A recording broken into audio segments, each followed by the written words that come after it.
Você ouvirá agora uma palavra que foi ministrada na Missão da Fé Apostólica da cidade de Balneário Piçarras. Levítico 6,13 diz assim o texto da palavra do Senhor: o fogo arderá continuamente sobre o altar, não se apagará. Eu vou ler de novo. Eu sei que você já gravou esse texto, mas diz assim, ó: o fogo arderá continuamente sobre o altar, não se apagará. Bom, o texto em que nós lemos está muito bem endereçado, e ele em si revela para quem foi escrito. Como que é o nome do livro que nós lemos? Levíticos. Como que é o nome do livro? Porque foi escrito para levitas. Por isso o nome do livro é Levítico, porque foi escrito para levitas. A Bíblia trata assuntos específicos para todos os grupos de pessoas. Existe um grupo específico na Bíblia que ganhou tanta atenção de Deus, que o Senhor escreveu um livro inteiro para eles.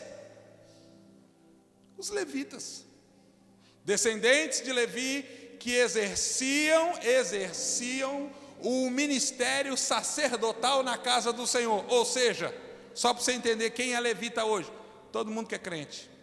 A Bíblia diz: vós sois sacerdotes reais.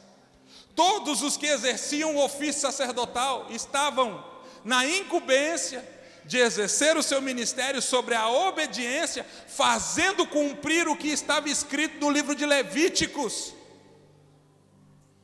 Por isso que você vai ver o povo naquela época tendo um comportamento específico, e os levitas um comportamento diferente. O missionário Vitor fez parte de uma escola da qual eu tive a alegria de, por muitos anos, ser coordenador. E essa era uma escola de tratamento de caráter para aqueles que estavam lá internos. Não era para todos os jovens da igreja, para aqueles que estavam internos lá, trancados lá dentro, orando, buscando a Deus, querendo viver o ministério. Havia uma frase que se repetia constantemente. Ele poderia vir aqui dizer, eu vou adiantar. A frase era o seguinte: todo mundo pode, você não. Mas pastor, por que todo mundo pode, você não? E claro que era difícil conformar a alma de um jovem de 15 anos ouvindo isso dizer, mas ele desejava um lugar do qual exigia dele uma postura. Então todo mundo pode, você não. O livro de Levíticos para os levitas, sacerdotes reais, para os crentes, é exatamente esta maneira tão especial de Deus de nos tratar. Se comportar de forma comum é querer ser tratado por Deus desta mesma forma. Agir como multidão é ser abençoado no geral. Mas estabelecer com Deus algo a mais sempre vai ter mais exigências. Quando você olhar e encontrar alguém por aí, graças a Deus não é tão difícil assim, porque está cheio de gente aqui assim, muito abençoado, muito usado, muito ungido, muito de Deus, entenda que ele não é porque ele é filhinho querido de Deus. Não é porque Deus ama ele mais do que os outros, é porque ele decidiu amar a Deus mais do que os outros. A palavra que nós lemos essa noite é o retrato exatamente de um compromisso que Deus estabeleceu de forma diária. Amados, não era mais no domingo e menos na segunda. Não era mais no inverno e menos no verão. Não era mais, irmãos, no dia da vitória e menos no dia da provação. Era um altar que deveria ter fogo, e esse fogo deveria estar sobre esse altar todos os dias da sua vida. Era um tipo específico de preocupação que ele deveria constantemente carregar no seu coração. Ela estava lá logo quando ele acordava pela manhã. Ele sabia que ele tinha que cuidar do fogo que estava sobre o altar. Deus trabalha muito com essa questão de representação. A prova disso é que a Bíblia é cheia de parábolas, cheia de alegorias, de linguagens simbólicas, de exemplos. Deus, para nos fazer entender sobre o céu, usa muitos exemplos da terra. Por isso que ali, embora uma construção e uma ação real, há uma simbologia toda ali implicada nessa situação. Por quê? Porque o altar simbolizava a nossa vida. O fogo, a presença de Deus. O sacrifício, a nossa adoração. Mas, tendo altar, tendo sacrifício, só haveria fogo se houvesse lenha. Talvez nem todos, principalmente os mais novos, mas os mais antigos que já alimentaram fogão a lenha ou fizeram churrasco na lenha, sabe? Que lenha é um negócio que tem que saber carregar, tem que carregar, tem que cortar, tem que preparar. Você não soa só porque você está diante do fogo, você já começa a soar, já quando você começa a cortar lenha, quando você vai atrás da lenha. Esse sacerdote acordava pela manhã e sabia que ele tinha que ir atrás de lenha. Por quê? Porque havia fogo sobre o altar que simbolizava a presença de Deus, e para que a presença simbólica de Deus estivesse ali, ele tinha que trazer lenha. Sem lenha, Provérbios 26 e 20, só para você entender, parte B diz assim: sem lenha não há fogo, ou seja, o fogo apaga por falta de lenha, ou até melhor, a intensidade do fogo sobre o altar decide a quantidade de lenha que se coloca sobre ele. Mais lenha, mais fogo, mais lenha, mais fogo, mais lenha, mais fogo, menos lenha, menos fogo. Se acabar a lenha, o fogo também vai se acabar. Deus estava ensinando aquele povo, assim como a sua igreja, que conservar a presença dele na nossa vida também é resultado do nosso esforço, da nossa devoção, da nossa paixão, do nosso querer, da nossa vontade. Não é só dizer. Esse nível de presença tem a ver com mais do que eu digo, tem a ver com o que eu faço. Com o que eu faço. Embora a gente não consiga de uma vez só carregar um caminhão de lenha, mas cada atitude, cada ação, cada oração, cada obediência, cada consagração, cada jejum, cada oferta, cada momento que você tem com Deus é uma lenha a mais sobre o altar da sua vida, e a presença de Deus ali queimando sobre ela. Queimando sobre ela.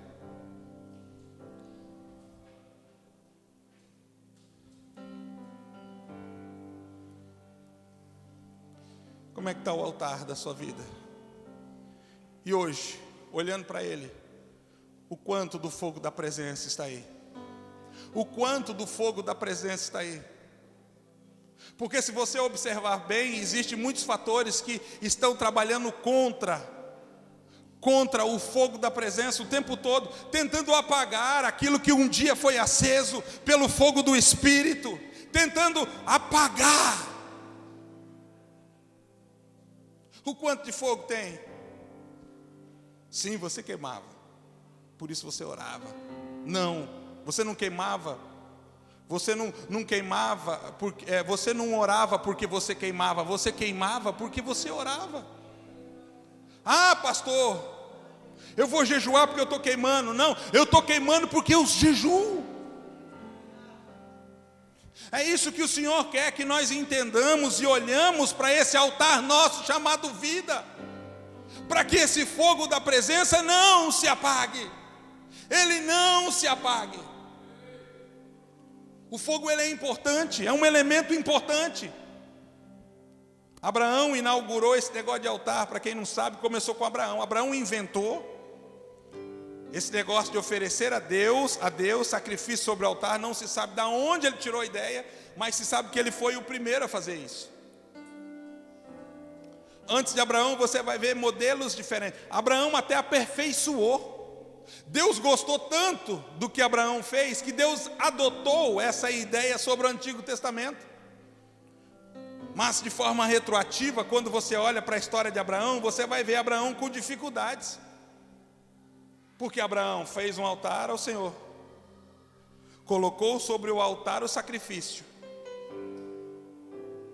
E a Bíblia diz que os urubus e os corvos vinham roubar do altar de Abraão o sacrifício. Sabe por quê, irmão, que os urubus, os corvos vinham roubar do altar de Abraão o sacrifício? Porque não tinha fogo. Não tinha fogo, tinha altar, tinha sacrifício, mas não tinha fogo. Então havia um cadáver de um animal exposto ali, e os bichos vinham querer roubar aquilo que estava lá. Abraão estava oferecendo, mas não estava chegando porque estava sendo roubado. Então ele tem a brilhante ideia de, em vez de ficar chotando o urubu, ele tem a ideia de colocar fogo sobre o sacrifício. Eu quero vir ver, eu quero ver quem vai roubar aquilo que eu estou oferecendo ao Senhor, aquilo que está subindo ao céu, a resposta de Deus, a chave que eu sei que abre. Eu quero ver quem vai vir roubar, porque se vir roubar, vai se queimar com o fogo que está sobre o altar. Está ali, está ali. Deus gosta tanto disso que Deus fala: esse fogo agora vai simbolizar a minha presença.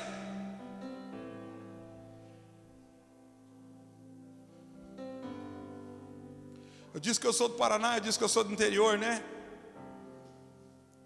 Tive algumas poucas experiências, ainda menino, porque desde cedo acompanhava meu pai, meu avô para ir para o mato, matagado, para ir para o matadouro. Andava logo cedo a cavalo. Mas eu me lembro que a gente tinha um período, assim, uma fase do ano, que a gente triturava muito o napiê. Não sei, alguém sabe o que é napiê aqui? Além de mim, levanta a mão. Vó Dita, o Raul. Napiê. E esse tal o napiê seria o quê? Uma comida animal, é como se fosse um capim específico, um capim acho que mais gordo, né? Mais bonito. Nós triturávamos o napiê ali num triturador junto com algumas coisas. Ração, sal, uma delas era cana. Passava o napiê, passava cana já. Só que essa cana que a gente passava era bem interessante. Eu lembro de pelo menos uma ou duas vezes da gente estar cortando a cana pro pai para poder moer junto com o napiê. Eu lembro que a cana era queimada. Queimava. Tinha um plantãozinho, um plantiozinho de cana, e a primeira coisa que fazia, pois era, eu sou da época das queimadas, né? Da desmatação. A primeira coisa que fazia era tocava fogo no canavial. Chegava fogo ali. O que queimava, né? O que tinha de capim, o que tinha de mato, queimava, e o que ficava era só as canazinhas assadas, né? Canavial. Se observasse bem e ficasse por ali um bom tempo, iria ver que na medida em que o fogo está pegando no canavial, a bicharada está correndo, gente. Ó, porco do mato,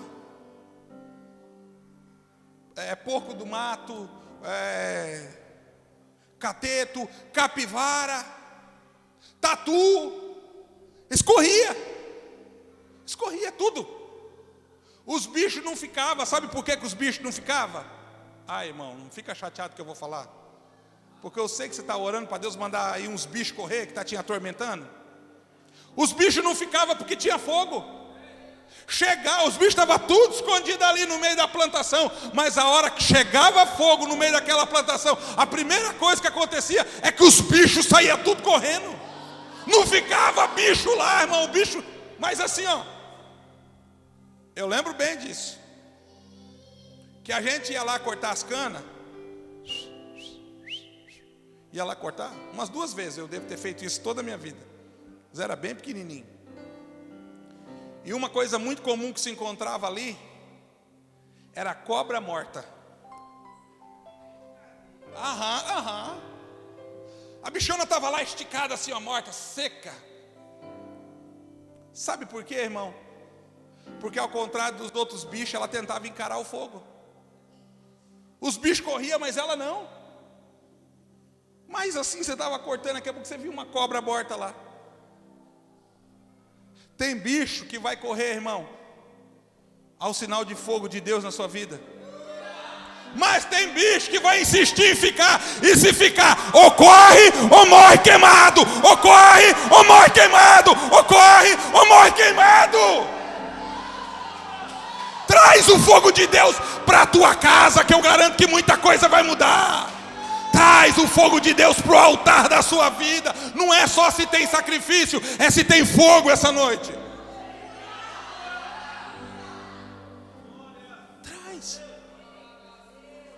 Traz o fogo de Deus, você vai ver. Esses dias eu fui muito taxativo. Irmão, eu entendo as irmãs, eu as amo, com todo respeito. Mas eu fui muito taxativo com uma por causa do excesso de repetição. Reclamou de mim para o marido dela. Não vou contar quem é, que não quero causar contenda. Reclamou de mim para o irmão da diaconia. Reclamou do marido dela para o irmão da diaconia. Reclamou do irmão dela para o líder não sei da onde, aí pediu conselho para a profeta que não é autoridade de Deus na vida dela. Criou uma rede, assim, irmão, criou uma rede de falação. Mas isso assim, depois de muito tempo já, sabe assim, a gente vai saturando, irmão, vai saturando. Aí pega a gente bem naquele dia que a gente está sensível em relação à vigilância. Fala, hoje, meu Deus, Senhor, ó, Senhor Jesus, não bota no meu caminho, porque senão hoje eu vou falar. Hoje eu vou falar. Não é que não pode falar, amados, mas tem que tomar cuidado. Aí ela veio e falou de novo. Eu disse, mãe, eu vou te dar um conselho. Se o tempo que tu gasta falando mal do teu marido, se tu gastasse orando por ele, ele já tinha mudado já. Se o tempo que tu gasta falando mal dele para os outros, se tu estivesse falando dele para Deus, irmã de Deus, eu tenho certeza que o Senhor já tinha transformado ele. Traz fogo, irmão, para essa área da sua vida. Traz a presença, deixa a presença ali. Deixa a presença, traz a presença. Eu garanto, pastor, não está queimando tudo que devia. Coloca mais lenha que o fogo vai aumentar. Pastor, mas não está queimando. Coloca mais lenha. Quanto mais lenha, mais fogo. Quanto mais lenha, mais fogo. Quanto mais lenha, mais fogo. Quanto mais lenha, mais fogo, mais lenha. Mais fogo, mais lenha. Mais fogo, mais lenha. Mais fogo. Por que você deixou de queimar, amado? Por que você deixou de queimar? Por que você deixou de queimar?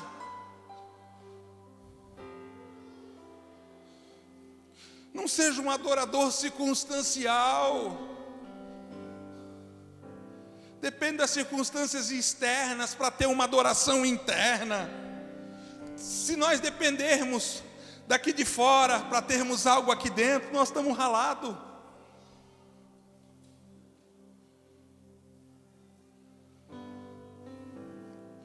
Abacuque olha para o seu contexto e fica indignado. Ele faz uma oração e tem um tipo de expressão. Nós pastores, pregadores e também nós igrejas devemos ter muito cuidado. Ele disse assim, ouvi a tua palavra e temi. Ponto. A causa disso ele diz assim, aviva a tua obra. Irmão, a palavra avivamento, ela é uma palavra muito complicada. Deveria ser feito uso dela com muito cuidado. Ela é uma palavra nos nossos dias, não me interprete mal o que eu vou falar, é uma palavra nos nossos dias que foi prostituída. Ela é usada com fins lucrativos por muitas pessoas. O que é avivamento? O reconhecimento da necessidade de um avivamento é a declaração de algo que está morto, está fedendo. O culto hoje vai ser um avivamento, ou seja, está morto. está fedendo, está podre. Vamos fazer um congresso de avivamento, ou seja, está todo mundo podre, está todo mundo fedendo. Por quê? Porque avivamento é tornar a vida aquilo que estava vivo, mas agora está morto. Só torna a viver aquilo que morreu. Abacuque chega a essa conclusão e diz assim: ouvi a tua palavra e temi. É aviva, traz a chama viva para aquilo que está apagado. Ouvi a tua palavra e temi, aviva. Só que depois ele mostra seu interno intacto, a ponto de mostrar que não foi influenciado pelo seu externo. Se sua vida de adoração depende de motivação, eu preciso dizer, você ainda não é um adorador. Se você tem que ser agradado, você tem que ficar recebendo vitória, tem que ser debaixo de cumprimento de promessa, para você ser mais crente, você ainda não é crente. Porque não dá para caminhar o tempo todo sobre isso. A gente só tem vitória porque a gente tem luta. Sabe o que vem depois de uma grande vitória? Uma grande luta. E depois de uma grande luta, uma grande vitória. E depois uma grande luta, e depois uma grande vitória, depois uma grande luta e uma grande vitória. É assim que se caminha de fé em fé, é assim que se caminha de vitória em vitória.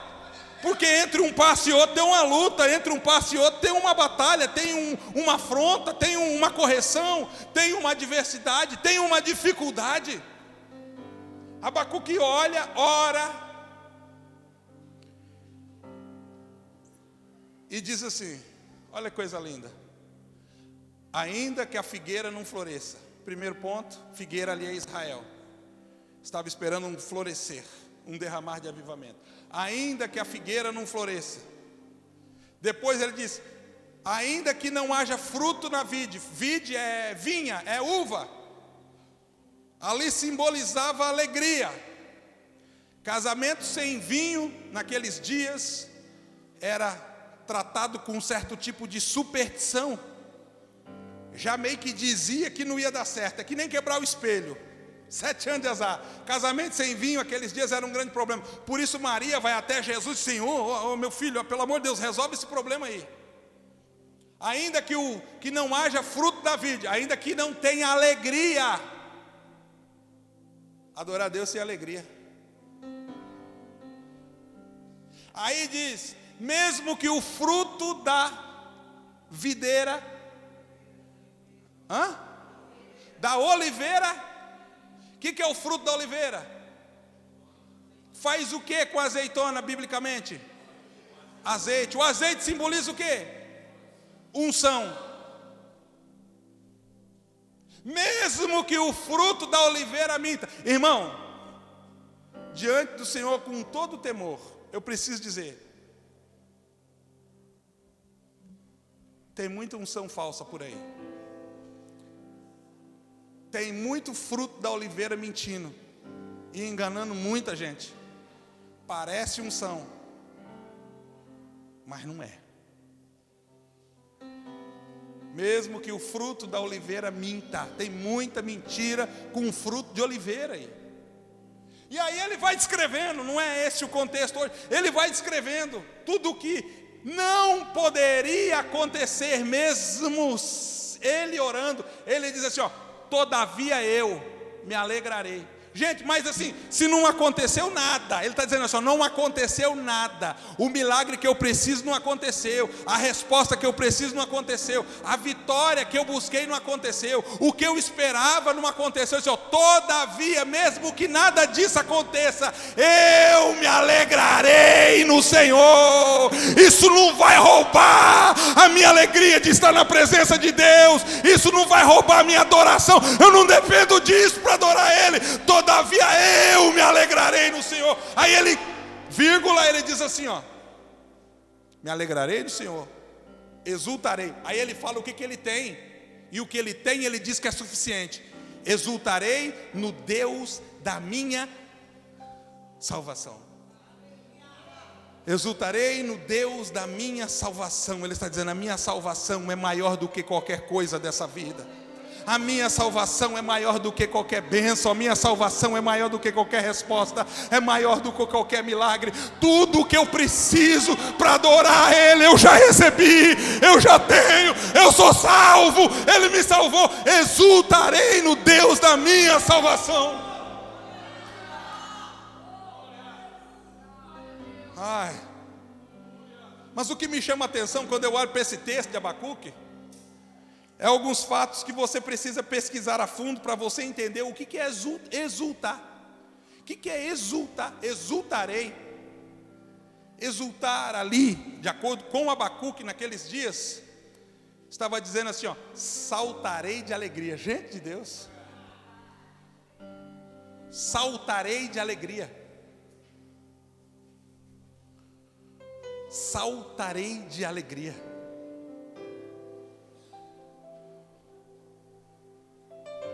Não vai roubar a alegria dos meus pés, das minhas mãos, da minha vida. Ainda que a figueira não floresça, nem haja fruto na vide, nem o fruto da oliveira minta, nem haja gado no curral, nem ovelha, ainda assim ele diz: todavia eu me alegrarei, eu vou me alegrar, eu vou me alegrar. Eu não vou entrar tristezinho na presença do Senhor porque Ele não atendeu, porque Ele não fez o que eu queria. Eu não vou entrar aborrecidozinho na presença dEle. Eu vou exultar, eu vou saltar de alegria. Toda a vida eu alegrarei do Senhor.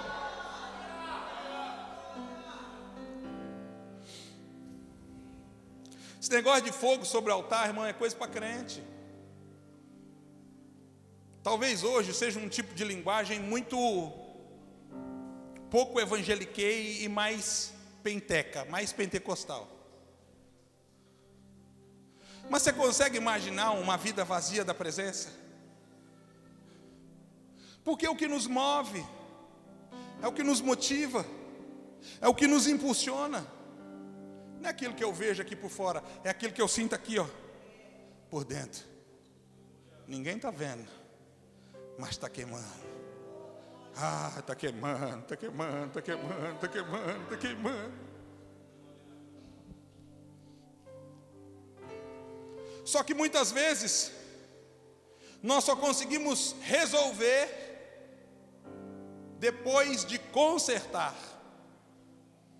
Enquanto não conserta, tem muita coisa nessa vida que não resolve. Esses dias meu carro estragou, liguei para o pastor Edson ligou para o Efraim. Um combinou com o outro foi lá e consertou. Depois que consertou, resolveu. Talvez a nossa deficiência em relação à nossa incapacidade de ser eficiente no relacionamento de Deus é acreditar que as coisas elas voltam ao seu lugar de forma automática. Tem coisa que só resolve depois que conserta. Achar que o tempo vai apagar é uma grande tolice. Achar que existe uma penitência específica para alguns tipos de pecado é uma grande tolice. Tem coisa que só resolve depois que conserta. Vou dar um exemplo aqui para nós encerrarmos e orarmos essa noite. A Bíblia diz que Elias, naquele período de seca, por causa da profecia de Elias, diz que Elias desafiou os profetas de Baal e de Acera. Eram 750 profetas. 450 de Baal e 300 de Acera. Desafiou. Vamos fazer um altar aqui, um altar aqui. Um altar é para vocês, outro altar é para mim. Vocês vão clamar, vocês vão orar. Olha só, vocês vão clamar, vocês vão orar, vocês vão buscar. E o Deus que responder com fogo, esse será Deus sobre Israel. Acordo fechado? Fechado. Eu admiro, irmão, a cara de pau de 750 homens acreditar que o Deus dele ia responder com fogo. Mas imagina comigo aqui, olha só que coisa interessante. Um altar aqui, 750 profetas, Acabe e Jezabel, rei e rainha de Israel, Elias aqui no seu altar sozinho e toda a nação aqui, ó, em volta. Em cima do Monte Carmelo. Monte Carmelo era um lugar de sacrifício e adoração. Aí os profetas de Baal lá e os de Acera começam. Responde Baal, manda fogo, manda fogo, manda fogo, manda fogo, manda fogo. Não vem fogo. De manhã até meio-dia, manda fogo. A Bíblia diz que eles se cortavam, pegavam as lanças e jogavam seu sangue sobre o altar, se cortavam, manda fogo. A Bíblia diz que Elias debochava. Ora mais alto, talvez ele esteja com um problema de audição. Grite mais alto, talvez ele foi passear e ainda não voltou, talvez tenha saído de férias. Nada. Chega meio-dia, Elias diz: até agora com vocês nada, as horas se passou, agora é minha vez. Está visualizando uma multidão enorme de pessoas? Primeira coisa que Elias faz, irmão, não é se tem altar. Primeira coisa é como está o altar. A Bíblia diz que Elias ajunta as pedras que estão espalhadas. Ele vai reposicionar. Aquelas pedras não são pedras aleatórias. Não é qualquer pedra, eram as pedras do altar que estavam em ruínas, porque agora se adorava Baal no outro altar. Aquelas pedras eram pedras do altar, que estavam espalhadas, porque aquele altar não era mais usado. Então ele pega cada uma daquelas pedras e coloca no seu lugar. Primeira coisa, hein? Ele traz para o lugar aquilo que está fora. Ele começa a reposicionar. E esse negócio de pedra, eu poderia até dar um exemplo aqui. Eu acho fantástico as pedras do altar. Porque o altar, ele tem uma composição, na sua construção, muito diferente de uma edificação. Exemplo, aqui você vai perceber que na hora de construir essas paredes, um tijolo parece com o outro. É tudo feito da mesma forma. Só dá certo se um tijolo for igual. Consegue imaginar um tijolo menor aqui, outro tijolo maior? O altar não existe uma pedra parecida com a outra, embora todos sejam pedra. Tem o que canta mais forte, tem o que canta mais fraco, tem o que dança mais devagar, tem o que dança rápido, tem o que toca teclado, tem o que toca bateria, tem o que toca saxofone, tem o que toca guitarra, tem o que toca contrabaixo. Não é igual.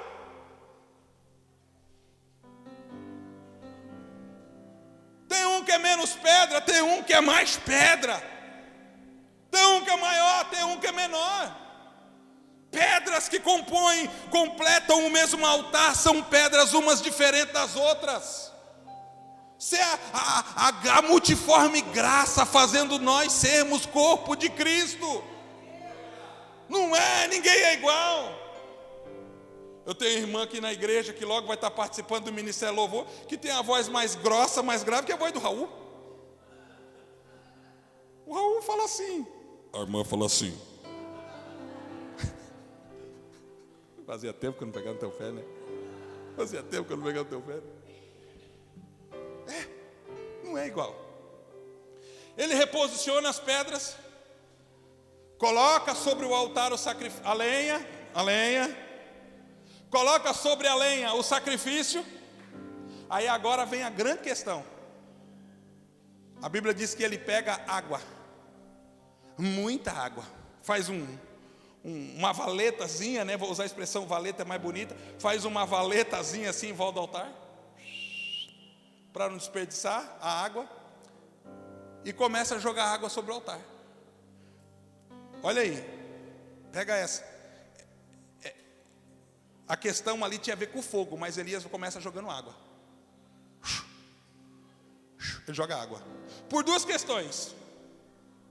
Primeiro, eram dias de seca. Eles estavam anos adentro, sem chuva.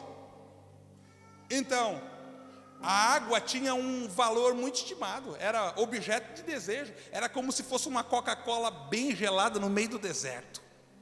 Era água. Ele joga água. Por que ele joga água? Porque ele vai oferecer a Deus aquilo que está em escassez, aquilo que é precioso, aquilo que é valioso, aquilo que as pessoas cobiçam, aquilo que as pessoas precisam, aquilo que as pessoas desejam. A oferta, o sacrifício que está sobre o altar não seria completo se faltasse aquilo que era mais importante naqueles dias. Era exatamente a água. Ele coloca sobre o altar água. Vou oferecer para o Senhor aquilo que as pessoas desejam. Vou dar o melhor. Olha aí, porque tem fogo. Vou dar o melhor. Qualidade. Eu sei que vai fazer falta para mim, mas se eu derramar num altar que eu estou fazendo para Deus, eu estou dizendo que Ele é o meu provedor. derrama água. Agora, segundo, tão importante quanto primeiro, Elias derrama água sobre o altar, porque embora aquele altar tivesse pedra, tivesse lenha, tivesse sacrifício, devido à quantidade de tempo que aquele altar estava em ruína, aquele altar estava sujo, ele precisava ser lavado. Deus não derrama fogo em altar sujo. Deus não derrama fogo, ele precisava ser lavado. É água, irmão, até que o altar esteja completamente limpo. Por quê, pastor? Porque depois que o fogo vai, a única coisa que fica são cinzas. E não importa as lembranças que as cinzas trazem. Ah, mas um dia eu queimei uma picanha gorda. Você olha para a cinza, ou um dia eu queimei uma picanha gorda, que mais assim uma costela até soltar o osso. Não importa as lembranças que as cinzas trazem. As cinzas não são fogo, apenas dizem que um dia foi fogo. Algumas pessoas sustentam o seu relacionamento frio com Deus, baseado nas coisas que um dia fizeram. Ah, mas eu já cantei, um dia eu preguei, um dia eu profetizei. E o fogo aonde é que está agora? Aonde é que está o fogo agora? Mas eu já liderei, eu já cuidei, eu já evangelizei. Eu quero saber do fogo agora. Você está falando de cinza, eu estou falando de fogo. Você está falando de cinza, eu estou falando de fogo. Você está falando de lembrança, eu estou falando de hoje. Você está falando de passado, eu estou falando de presente. Cinza é passado, irmão. Cinza é passado. E olha que tem atrapalhado muita gente para queimar.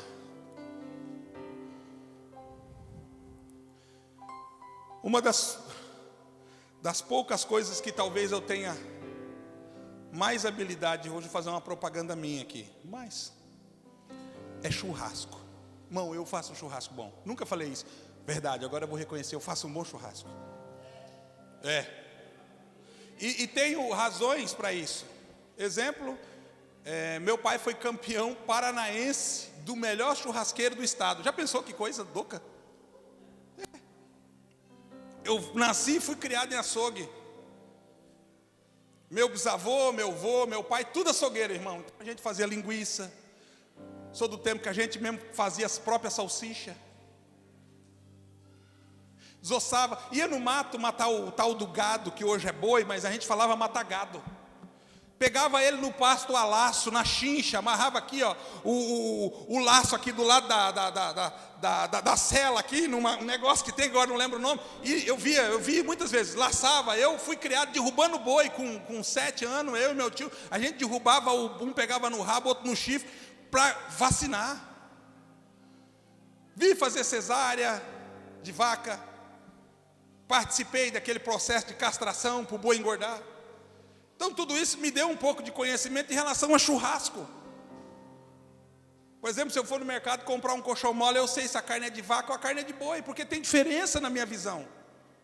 É a mesma coisa? Não, a carne de vaca é até mais barata do que a carne de boi. Tem muita gente comendo carne de vaca achando que está comendo carne de boi.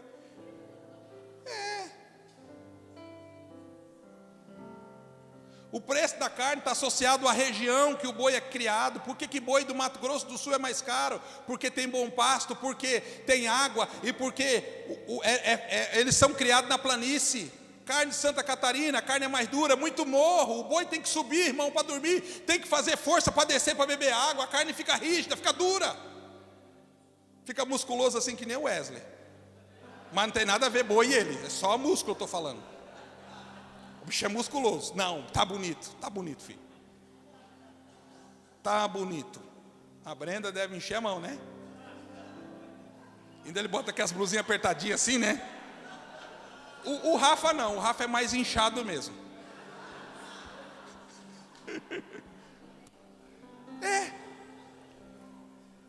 Então eu lembro que todo domingo, sábado, domingo, tem uma churrasqueira por lá de fora dos açougues que eu muitas vezes trabalhei, que a gente botava a carne para assar. Então isso assim, ó, era toda semana fazendo isso, até aprender. Mas uma das coisas que eu considero aqui, ó, Vai ficar dica para você fazer um bom churrasco. Pelo menos você não recebeu nada, pelo menos um conselho de fazer um bom churrasco. Apesar da carne estar cara, né, irmão? Meu Deus.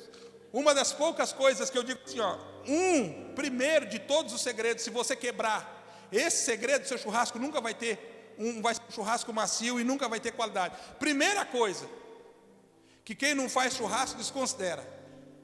Primeira coisa, é a higiene com a churrasqueira. Você nunca vai fazer um prato bom com uma churrasqueira suja. Primeira coisa, a qualidade do churrasco está associada ao ambiente onde ele é assado. O fogo vai reagir de acordo com o cuidado do ambiente. Aí o churrasqueiro, eu não vou nem falar nem catarinense, nem paranaense, nem paulista. Ele tem dificuldade de fazer o carvão pegar fogo, porque ele vai lá e pega o secador de cabelo. As irmãs amam, irmão. As irmãs amam, somente quando a gente esquece de limpar, né, o secador de cabelo. Ali, achando que isso vai resolver. Não está pegando fogo porque o carvão está ruim. Embora exista carvão de qualidade, quando você comprar, dá uma apertadinha no saco, procura sempre que tem as pedras maiores. Mas não está pegando fogo porque o carvão é ruim. Não está pegando fogo porque tem muita cinza lá dentro. Você não limpou a churrasqueira. Está entendendo a pregação? Você não limpou a churrasqueira. Quanto mais cinza tiver lá dentro daquela churrasqueira, mais dificuldade você vai ter de queimar aquele carvão. E depois, quando queimar, você não vai ter um churrasco de qualidade, porque aquelas cinzas que são sujeiras queimaram juntas com aquele fogo e subiu naquela fumaça e contaminou aquele tipo de sacrifício, aquela picanha cara que você pagou.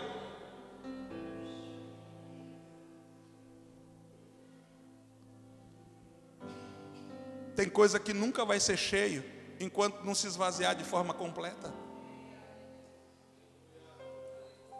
Tem coisa que não pode queimar junto, que esse fogo a gente tem que esvaziar. Por isso que Elias fala assim, não, traz água, gente. Eu não posso oferecer para o meu Deus que é santo um sacrifício num altar tão sujo que nem esse, abandonado, esquecido. O que Elias estava fazendo no altar? Sabe o que Elias estava fazendo? Ele estava batizando o altar com água. Estava batizando com água. Vamos batizar esse altar. Foi a primeira ação, depois de tirar, remover as coisas que estavam aqui dentro. Pastor Edson batizou esse lugar aqui com água, irmão. Foi o pastor Edson que batizou, foi o pastor Edson. Entrou um caminhão-pipa aqui, ó. Parou bem no meio ali, começou com a mangueira lá em cima, foi lavando tudo. Não tinha vassoura não, né, pastor Edson? A água veio lavando, veio limpando, veio lavando, veio limpando. Lá fora ficou uma sujeira terrível, porque tem que sair, mas aqui dentro ficou limpo. Ou seja, Deus está dizendo assim, ó, vai ter fogo no teu altar, depois que for derramado muita água, para torná-lo limpo. Fica de pé comigo, por favor. Nós ainda temos meia hora, não se preocupa não, os que vão se batizar.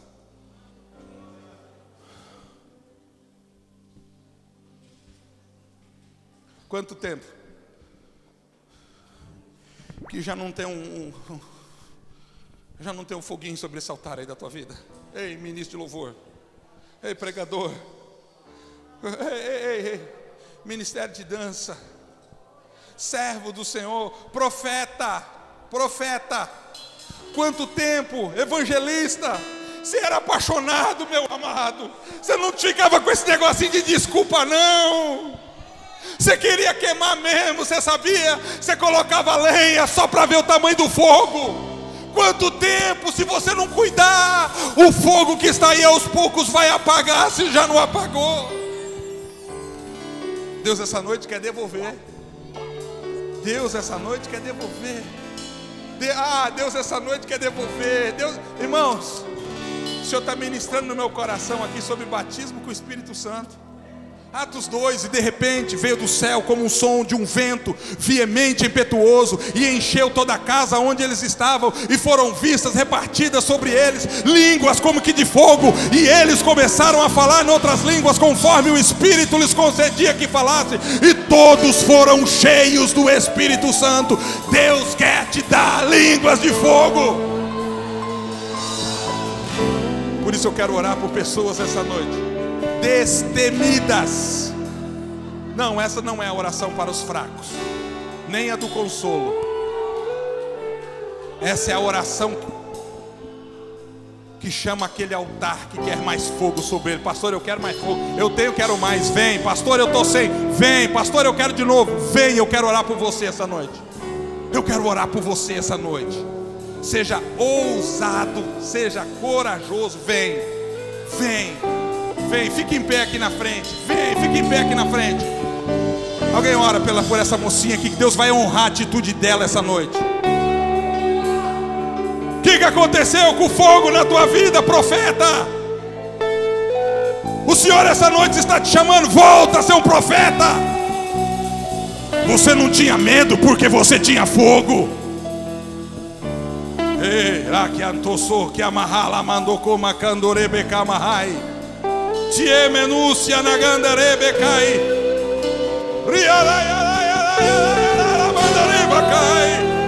Ai, tchô sobre, é isso. Isso, Deus vai encher a Ruane essa noite. Isso. Onde foi parar aquele fogo todo? Você entendeu que você foi chamado para queimar. Você entendeu que você foi... Não, você não vai ser daqueles certinhos.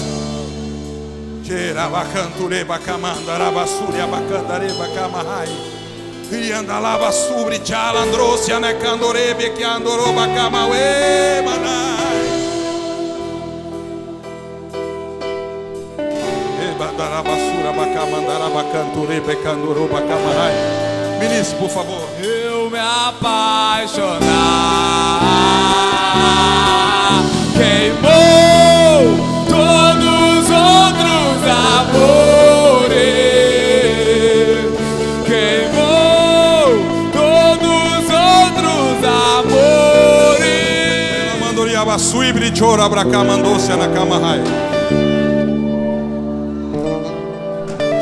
Esse altar de Levítico 6:13 ficava fora do templo. Nem no átrio, nem no pátio, nem no lugar santo ficava fora. E ele queimava noite e dia. De noite via-se o fogo de longe e sabia que havia um altar que estava aceso. Querendo dizer, em dias escuros, em dias de trevas, há fogo na minha vida. De dia via-se a fumaça que subia perante o Senhor. Dia e noite, noite e dia. Dia e noite, noite e dia. Dia e noite, noite e dia. Ei!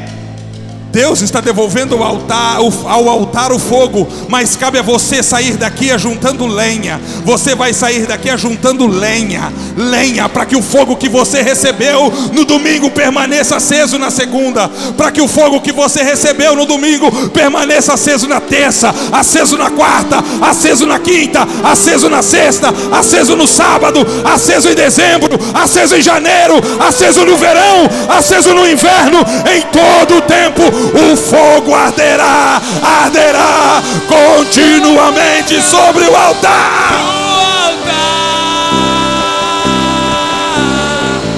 Eu trouxe o meu coração pra deixar queimar. Disse João Batista: eu vos batizo com águas para o arrependimento, mas aquele que vem após mim, cujo qual não sou digno de desatar as sandálias, ele vos batizará com o Espírito Santo e com fogo. Ele vos batizará com o Espírito Santo e com fogo. Ele vos batizará com o Espírito Santo e com fogo. Ministério de dança. Dance como quem queima, como quem está queimando. Dance como faziam os serafins. Tiravam brasas do altar e pessoas eram tocadas por causa das brasas que eles carregavam. Ministério de louvor, adore a Deus como quem queima. Adore a Deus como quem queima. Pregadores, pastores, líderes, é tempo de queimar para o Senhor. Dias difíceis como esse, Deus procura homens que estejam dispostos a queimar de amor, a queimar em sua presença.